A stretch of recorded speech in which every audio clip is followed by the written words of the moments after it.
प्रभु के नाम की स्तुति हो। प्रभु ने हम लोगों को अपने चरणों में इकट्ठा किया है कि हम परमेश्वर के वचनों को सीख सकें। आइए हम परमेश्वर के वचन से पढ़ ले गलातियों की पत्री उसका 6 अध्याय उसका 7 वचन। गलातियों की पत्री 6 अध्याय 7 वचन। Galatians chapter 6 verse 7।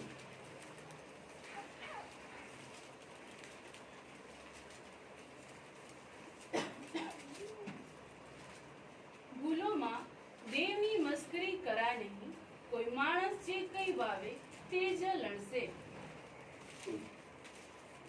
धोखा ना खाओ, परमेश्वर ठट्ठों में नहीं उड़ाया जाता, क्योंकि मनुष्य जो कुछ बोता है वही काटेगा। स्वर्गीय पिता, हम तेरा धन्यवाद करते हैं इन वचनों के लिए। प्रभु आज के वचन के द्वारा तू हमसे बात कर। प्रभु तेरी उपस्थिति हमारे बीच में हो, यीशु मसीह के नाम। आमीन। प्रभु के वचन से हमने पढ़ा है कि धोखा ना खाओ, मनुष्य परमेश्वर ठट्ठों में उड़ाया नहीं जाता। मनुष्य जो कुछ बोता है वो ही काटेगा। परमेश्वर के प्रति हमें अच्छे से ज्ञान होना चाहिए। जब हम परमेश्वर के वचनों को पढ़ते हैं, ये बाइबल हमें क्यों दिया है, या इस बाइबल को एक व्यक्ति क्यों खरीदता है, इसके पीछे का कारण क्या है, ताकि वो व्यक्ति इसको पढ़कर उसको ये समझ में आ जाए मैं जिस परमेश्वर के पीछे चल रहा हूं वो कौन है। अगर परमेश्वर कौन है करके अच्छे से समझ आएगा तो फिर ये भी समझ में आ जाएगा कि मुझे इसके साथ चलना कैसे है। क्योंकि यदि आपको ये समझ में नहीं आया कि परमेश्वर कैसा है, उसका काम करने का तरीका क्या है, तो आपको ये भी समझ में नहीं आएगा कि मुझे चलना कैसे है। अगर ये समझ में नहीं आया कि मुझे कैसे चलना है, तो आप उस व्यक्ति की तरह हो जो भूल भुलैये का जीवन जीता है। इसलिए परमेश्वर का वचन गलातियों की पत्री 6 अध्याय के 7 वचन से हमने पढ़ा है, धोखा ना खाओ, परमेश्वर ठट्ठों में उड़ाया नहीं जाता है। मनुष्य जो बोता है वही काटेगा। इसलिए परमेश्वर के बारे में हमें एक अच्छा ज्ञान होना जरूरी है कि मैंने जिसके ऊपर विश्वास किया है वो है कौन और वो कैसा है, और मेरे प्रति और परमेश्वर के प्रति मेरी सोच क्या है, या मैं कैसे उसके साथ चलना है। क्योंकि परमेश्वर कभी भी 4-5 रास्ते नहीं बताता है। परमेश्वर का वचन भी कभी हमें ऐसे नहीं बताता कि जैसे मर्जी चल लो इधर उधर से तो सही होगा। प्रभु यीशु मसीह के मुंह से भी कभी ऐसा नहीं निकला ये भी सच्चाई हो सकती, वो भी सच्चाई हो सकती। बिना शंका के ये बोल दिया, मार्ग भी मैं हूं, सत्य भी मैं हूं और जीवन भी, ताकि किसी कोई भूल या कोई शंका में जीवन ना जिए। इसलिए परमेश्वर के वचन से हमें ये वचन पढ़ना क्यों है। ये वचन पढ़ने से मुझे ये समझ में आता है कि मैं जिस परमेश्वर के पीछे चल रहा हूं वो कैसा है, या उसका स्वभाव क्या है। नहीं तो हम धोखा कैसे खा जाते हैं, या आज हजारों लोग धोखा क्यों खा रहे हैं, क्योंकि उन्होंने सिर्फ क्या समझ में आ गया, यीशु मसीह ने क्रूस पर जान दे दिया,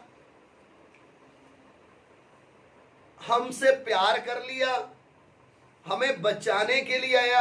ये कुछ आयतें, ये कुछ वचन पढ़ने के कारण उनको परमेश्वर बोले तो एक आम इंसान की तरह लगने लगा है कि जैसे मैं एक आम इंसान के साथ जी सकता हूं, ऐसे किसके साथ भी चल सकता हूं, परमेश्वर के साथ भी चल सकता हूं। प्रभु यीशु मसीह इस दुनिया में जो प्रकट हुआ है, क्या हम उस 33 साल के जीवन में परमेश्वर को समझ पाए? क्या उतना ही है परमेश्वर? अच्छी तरह आप परमेश्वर के वचन को समझिएगा, नहीं तो हम अपने दिमाग से कोई और ही परमेश्वर बना के चले जाएंगे। सिर्फ उद्धार के लिए एक पक्का बैरियर मारा हुआ है कि सिवाय प्रभु यीशु मसीह के इस दुनिया में और कोई उद्धार करता। लेकिन परमेश्वर को जानने के लिए सिर्फ यीशु मसीह ने क्या किया उतना जानना काफी नहीं है। वो यीशु मसीह का लक्ष्य था इस दुनिया को पाप से, शैतान से, मृत्यु से और शराब से क्या करना है, छुड़ाना है। मसीह यीशु का इस दुनिया में आने का लक्ष्य क्या था? पापियों का क्या करना है? उद्धार करना है।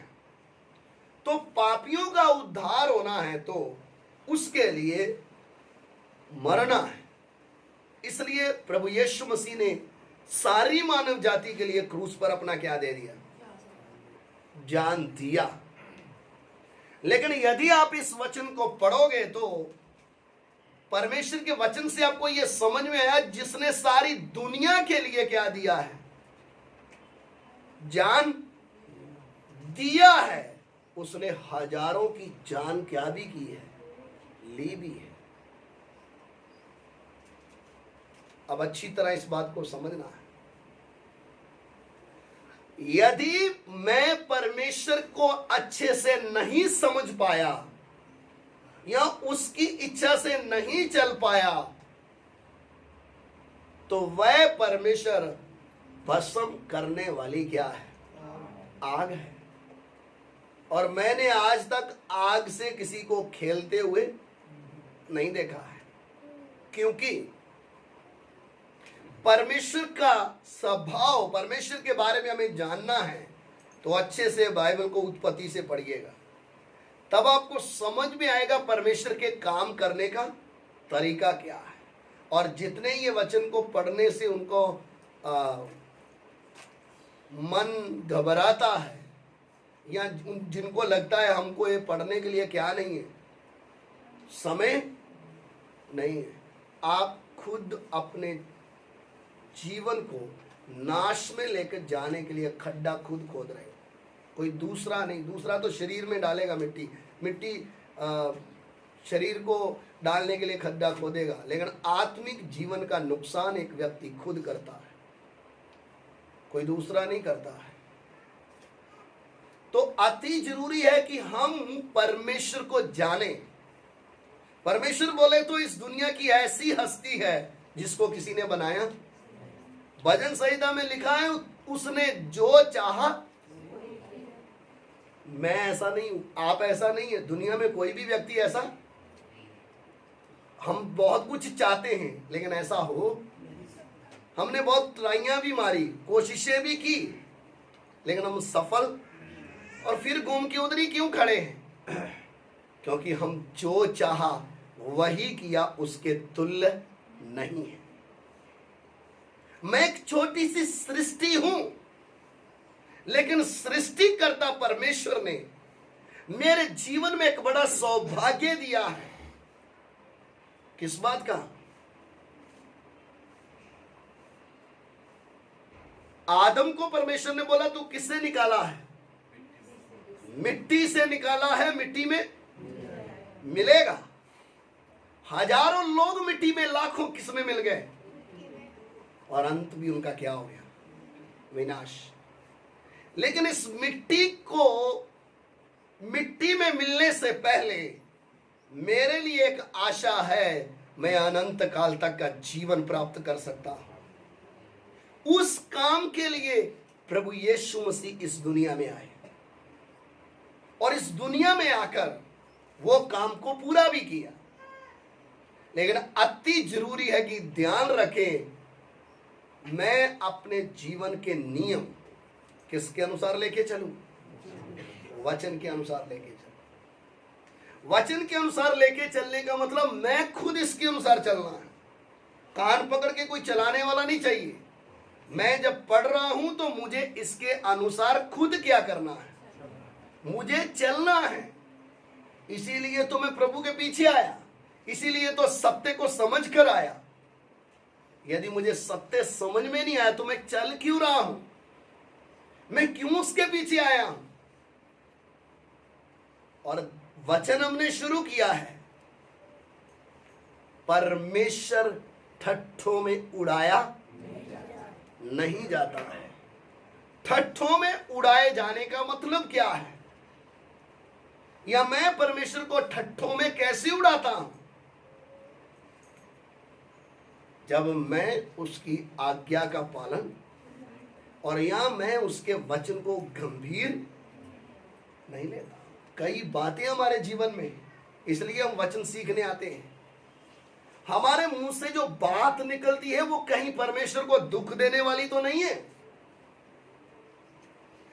क्या आपको समझ में आ रहा है मैं क्या बोल रहा हूं? मुझे अगर ये समझ में आया मैंने उधार पाया है, तो क्या मैं मेरे मुंह से निकलने वाली बात से परमेश्वर ठट्ठों में तो उड़ाया नहीं जा रहा है? यानी मैं जब बोल रहा हूं, परमेश्वर का वचन जब कहता है भैया झूठ नहीं बोलना, और मैं क्या बोलता हूं, क्या करें, दुनिया में रहते ऐसे तो होता ही नहीं, आप परमेश्वर की निंदा कर रहे हो। आप दूसरे के अंदर से परमेश्वर का डर क्या कर रहे हो, निकाल रहे हो।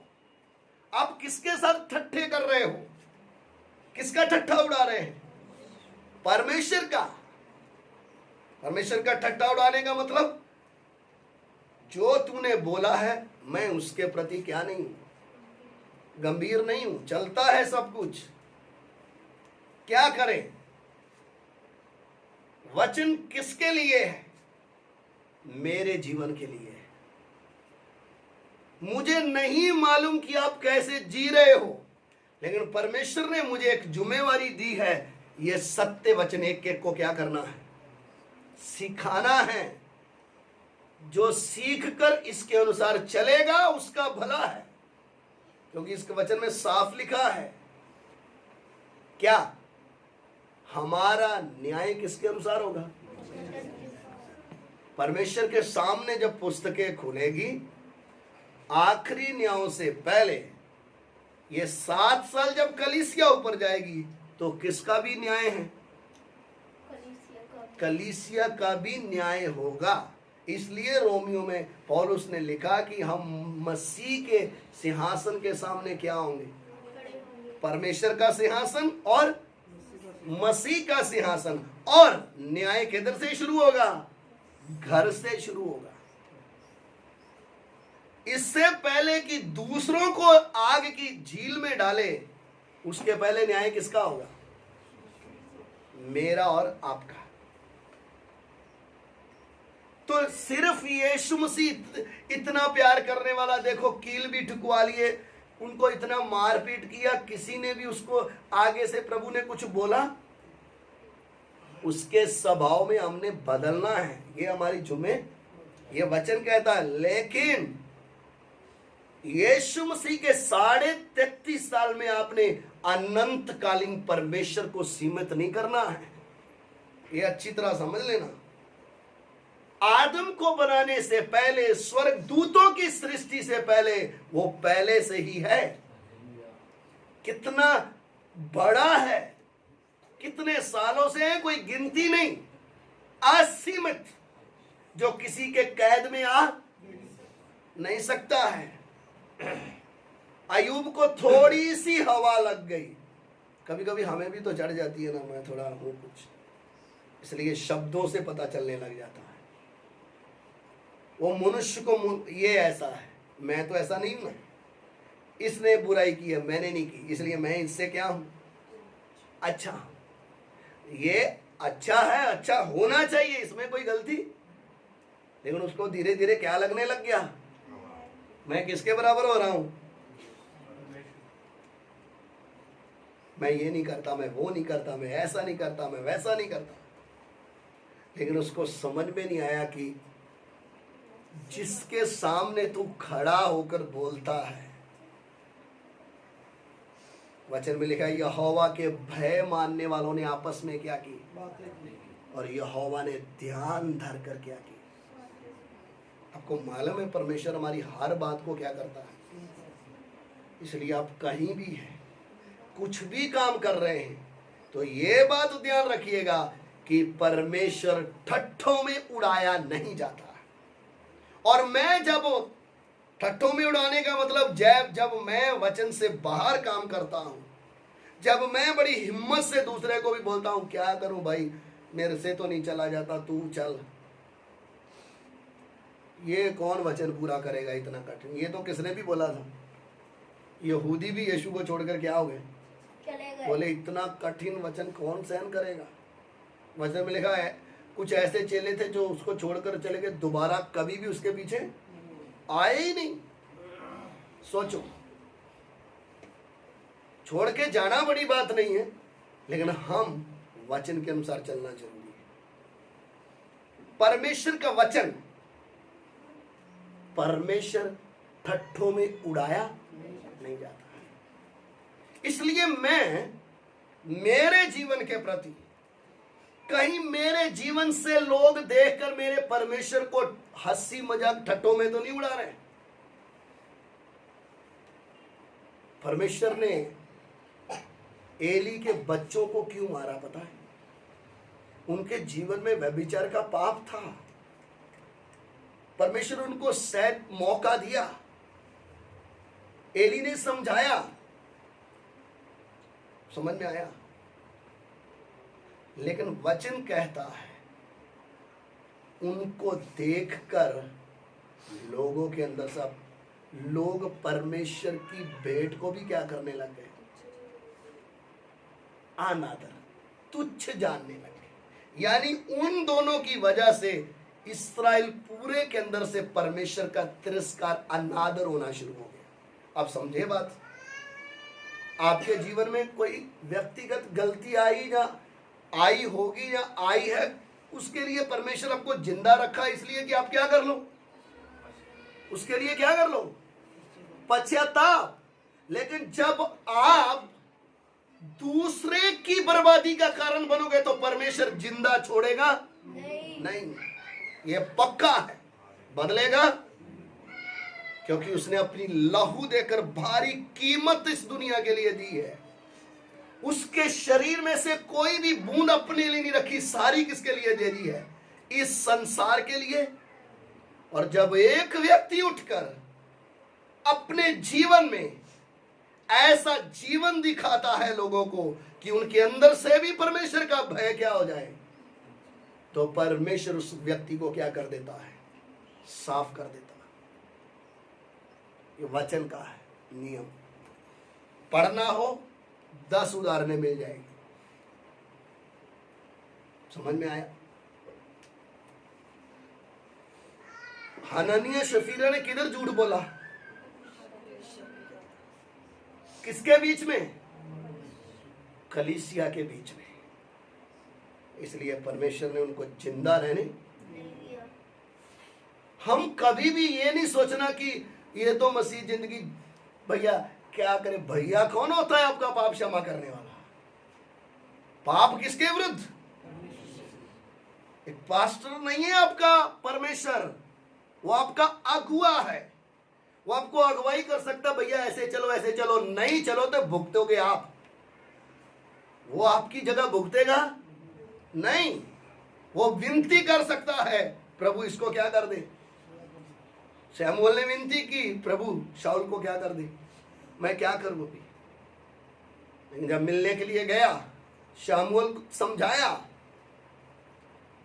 शाऊल शमूएल का बागा पकड़ के क्या किया, जैसे ही खींचा और क्या हो गया, वो 2 भाग हो गया। शमूएल ने बोल दिया, तेरा राज तुझसे छीना गया है।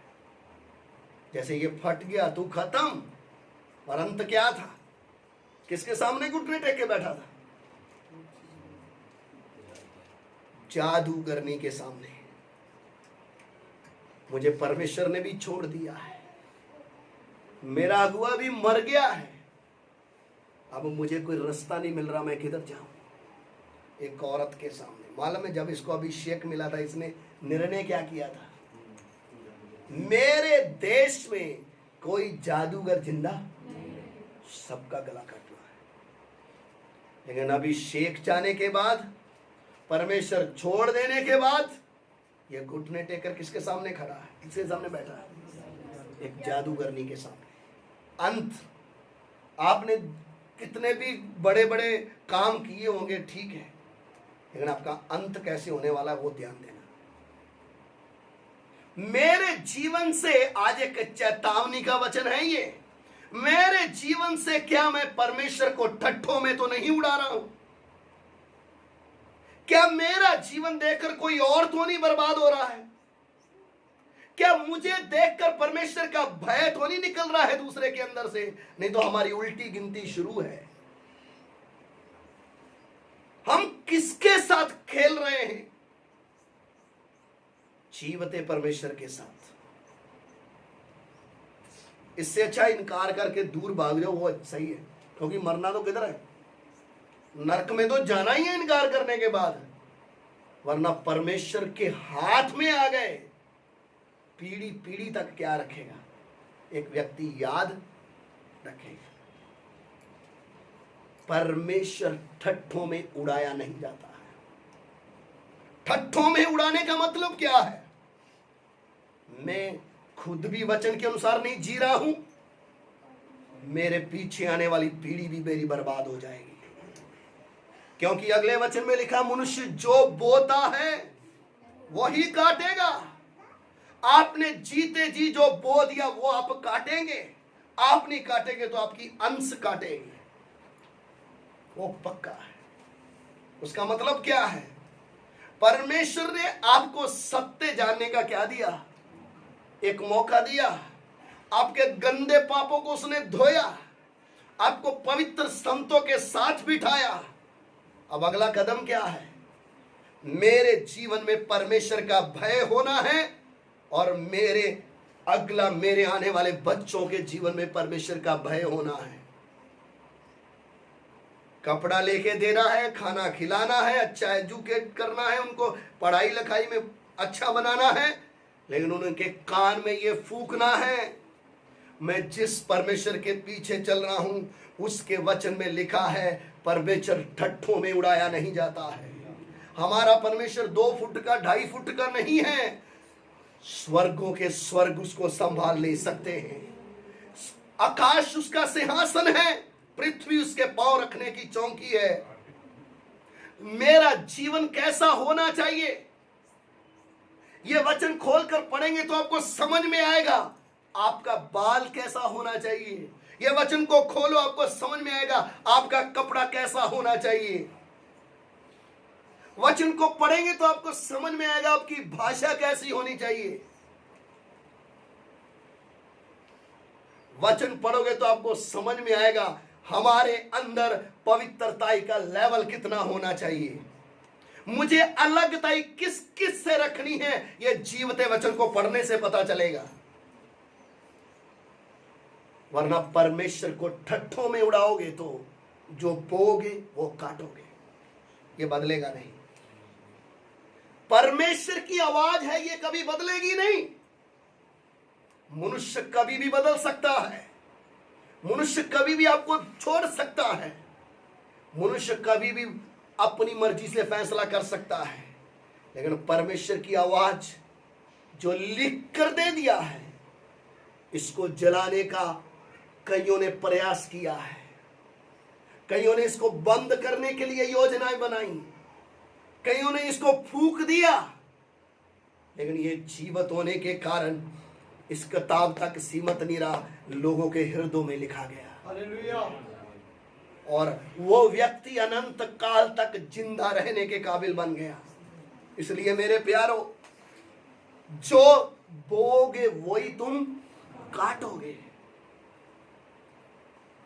हम बो क्या रहे हैं? बोने का मतलब मेरा जीवन मेरी आने वाली पीढ़ी के लिए कैसा है। मैं आज जब जी रहा हूं तो मुझे दूसरा विश्वासी देखकर मेरे प्रति उसकी सोच क्या है। मुझे देखकर उसके अंदर से परमेश्वर का डर निकल रहा है या मुझे देखकर परमेश्वर का भय आ रहा है। ये पॉइंट को, ये शब्द को नोट किया जाए, अच्छे से समझिए आप। कितने लोग हैं आज उनको ऐसा लगता है मसीह जीवन मनमानी का जीवन है, मसीह जीवन मजे लेने का जीवन है, मसीह जीवन मैं कुछ भी करूं 2 आंसू बहाने से सब क्लियर हो जाएगा। मेरे प्यारों, मसीह जीवन पवित्रताई में चलने वाला जीवन है, क्योंकि इस दुनिया में मसीह यीशु ने लोगों को पवित्रताई में रहना सिखाया। मसीह जीवन अलगताई का जीवन है और मसीह जीवन परमेश्वर के भय में चलने वाला जीवन है। यदि मेरे अंदर परमेश्वर का भय दूसरे को दिखता नहीं है तो अवश्य है कहीं ना कहीं मैं परमेश्वर के वचनों को ठट्ठों में उड़ाता हूं। परमेश्वर को ठट्ठों में उड़ाने का मतलब उसका आदर नहीं करना। उसके आदर का मतलब वो जो बोलता है उसको ढंग से सुनना और मानना नहीं है। आज कई लोग लाचार क्यों हो गए? वो क्यों परेशान हैं? क्योंकि उनके अंदर परमेश्वर का भय नहीं है। वो परमेश्वर के वचन को गंभीर नहीं लेते हैं। गंभीर ना लेने के कारण आज उनकी जिंदगी मुसीबतों में फंसी हुई है। आज उनका मन बेचैन क्यों है? वो क्यों परेशान हो जाते हैं? वरना मसीह जिंदगी आनंद की जिंदगी है। मसीह जिंदगी इस दुनिया में सबसे अलग जीने वाली जिंदगी है। इसलिए जब मैं उसके वचनों को सुनता हूं, परमेश्वर का वचन कहता है जब तू उसके वचनों को सुने अपने हृदय को कठोर नहीं करना है। जिधर तुझे समझ में आ जाए इधर मैं गलत हूं, अपने जीवन को समर्पित करना है। वचन सुनना और सुनकर क्या करना? समर्पण करना है। जिस व्यक्ति के जीवन में समर्पण का करने का मन नहीं है या समर्पण का उसको मतलब ही नहीं है, वो व्यक्ति कभी आत्मिक जीवन में आगे नहीं बढ़ता। समर्पण का मतलब क्या है? मैंने सुना है कि ये बात मेरे जीवन में गलत है, आज ही, ये नहीं 1 साल के बाद 6 महीने के बाद निर्णय करूंगा, आज ही मैं तेरे सामने अपने जीवन को क्या करता हूं, अर्पण करता हूं कि इस बात में मैंने तेरे को ठट्ठों में उड़ाया है, इस बात में मैंने तेरे वचन को ठुकराया है। लिख कर दिया था लेकिन मैंने तेरे वचन को उतना आदर नहीं दिया है। पवित्र आत्मा हमें कायल क्यों करता है? क्योंकि मैं परमेश्वर का चुना हुआ एक पात्र हूं। इसलिए बड़ी गंभीरता के साथ आज का वचन एक चेतावनी है। मेरा जीवन दूसरों के लिए आशीष का कारण या दूसरों को पाप में डालने का कारण है। मेरे जीवन से लोगों को परमेश्वर की उपस्थिति महसूस होती है या लोग मेरे परमेश्वर का ठट्ठा उड़ा रहे हैं। परमेश्वर का ठट्ठा उड़ाने वाला व्यक्ति कभी परमेश्वर के सामने जब आएगा, परमेश्वर कभी उसको छोड़ेगा नहीं। आप ये नहीं सोचना दोनों मिक्स जीवन चलेगा, धोखा ना खाओ। परमेश्वर ठट्ठों में उड़ाया नहीं जाता है।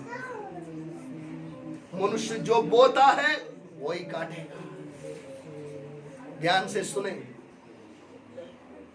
परमेश्वर के वचनों में हजारों सैकड़ों आपको वचन ऐसे मिल जाएंगे जिसमें परमेश्वर ने स्पष्ट करके दिखाया लोगों का जीवन क्या था।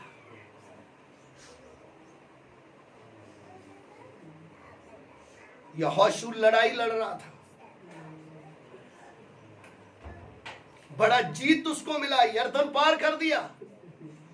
यरदन पार करने के बाद एक छोटा देश आई देश करके था।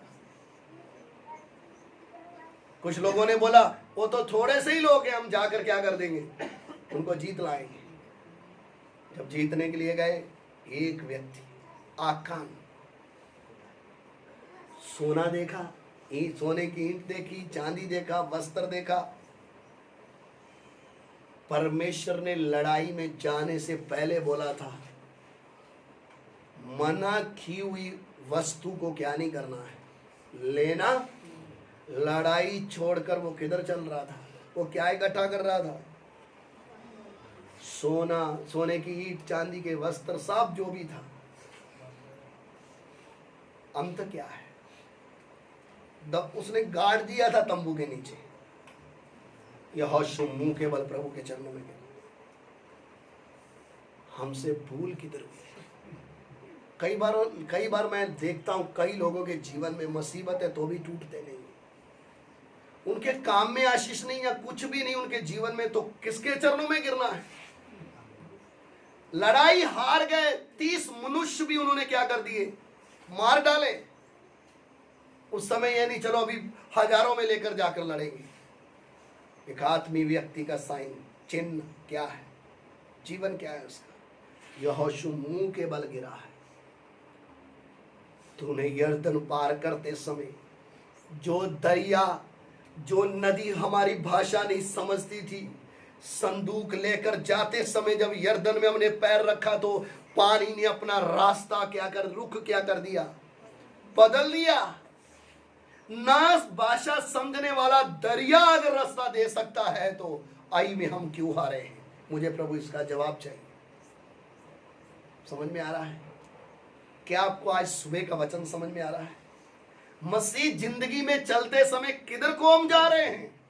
हम आत्मिक बनते जा रहे हैं या शारीरिक बनते जा रहे हैं? मेरी भाषा बिगड़ती जा रही है, सुधरती जा रही है? इन वचनों को सीखकर मैं किधर को जा रहा हूं? माप तोल करना है आज। मैं परमेश्वर के पीछे जब चल रहा हूं तो जा किधर को रहा हूं? परमेश्वर को नहीं जानता था तो पाप करता था, जानने के बाद कर रहा हूं तो इसका मतलब क्या है? मैं परमेश्वर को ठट्ठों में उड़ा रहा हूं। यहोशू को परमेश्वर की आवाज आती है, तू क्यों मुंह के बल गिरा है? एक व्यक्ति ने पाप किया है। अकान को सामने लाए, पूछा क्या किया है? यहोशू ने आज्ञा दी, इसको, इसके घराने को, सबको किधर ले आओ और पत्थर मार मार के क्या कर दो, ढेर मार कर इनको गाड़ना नहीं, इनको, इनकी कब्र किधर खुदेगी? पत्थरों में इनको रखा, पत्थरों का ढेर लगाना इनके ऊपर। क्या हम उस परमेश्वर के पीछे चलते हैं? किस परमेश्वर के पीछे चल रहे हैं? कौन से परमेश्वर के पीछे हम चलने लग गए? किसके? जिसने मूसा को बोला मैं पवित्र हूं, अपना जूता भी उतार दे, उसके पीछे चल रहे हैं? या जिसने ये बोला मेरी आवाज सुनने से पहले अपने आप को कितने दिन शुद्ध करो? 3 दिन तक। हम उस परमेश्वर के पीछे चल रहे जो होरेब में उतरा और पर्वत कांपने लगा। क्या मैं उस परमेश्वर को जानता हूं? क्या मेरे अंदर उसके लिए इतनी गंभीरता है? क्या मैं उसको सिनाई का परमेश्वर मानता हूं? क्या मेरी सोच है कि जो होरेब में उतरा था, जिसके उतरने से आग सा भट्ठे जैसा धुआं उठ रहा था, जिस पर्वत को कंपी जो कांपने लग गया, क्या मैं उस परमेश्वर के पीछे चल रहा हूं या मैं अपने दिमाग से बनाए हुए परमेश्वर के पीछे चल रहा हूं? क्या मैं उस परमेश्वर के पीछे चल रहा हूं जिसने एली के बच्चों को मारकर, हारून के बच्चों को मारकर यह साबित किया मेरे साथ चलना है तो ढंग से चलो।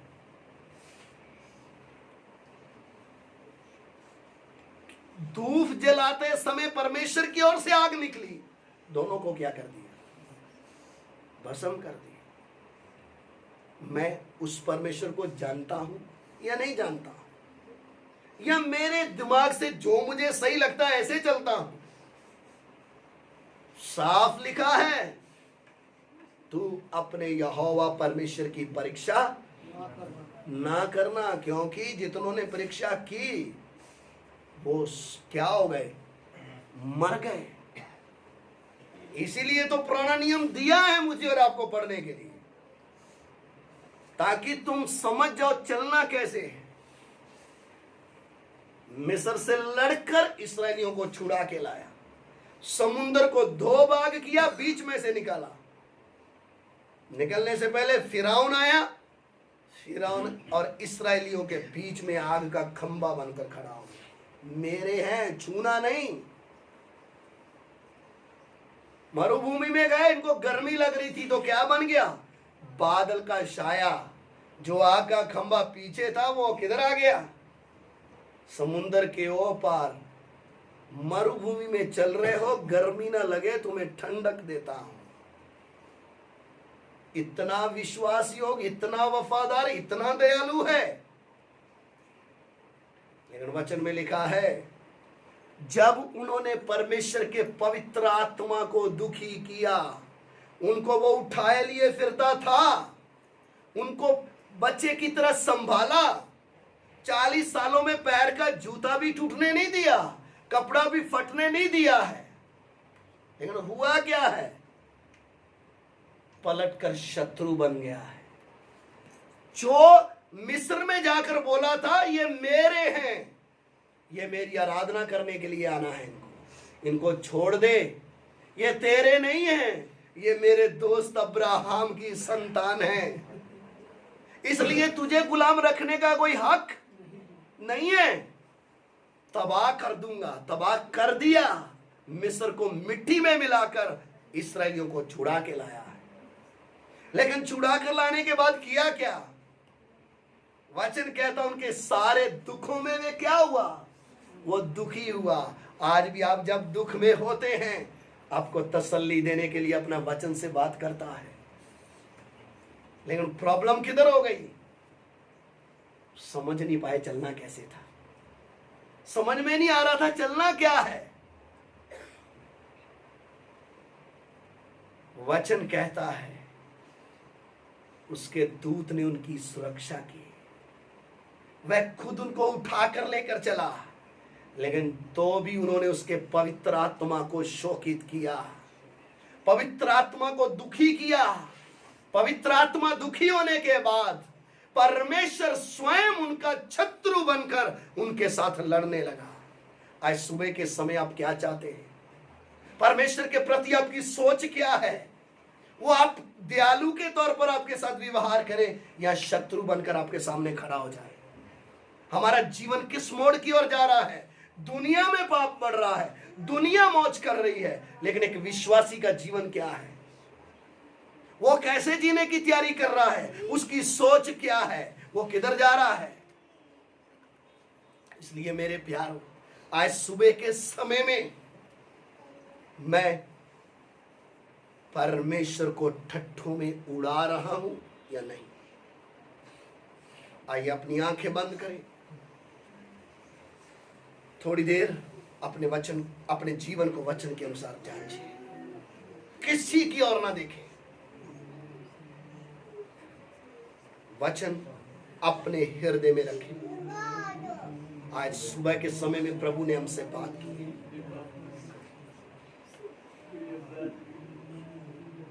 क्या मेरा जीवन औरों के लिए बर्बादी का कारण हो रहा है? क्या मैं परमेश्वर को ठट्ठों में उड़ा रहा हूं? क्या मेरे जीवन से परमेश्वर को आदर मिल रहा है? मेरी कौन सी बात से निंदा करने में, चुगली करने में, झूठ बोलने में, झगड़ा करने में मैं कौन से वचन को अपने जीवन से नजरअंदाज कर रहा हूं? धोखा ना खाओ, परमेश्वर ठट्ठों में उड़ाया नहीं जाता। मैं कैसे चल रहा हूं, मेरी आने वाली पीढ़ी कैसे चलेगी, मेरे बाद मेरे बच्चों के अंदर परमेश्वर का भय बना रहेगा या नहीं। हालेलुया। आइए हम प्रार्थना करें।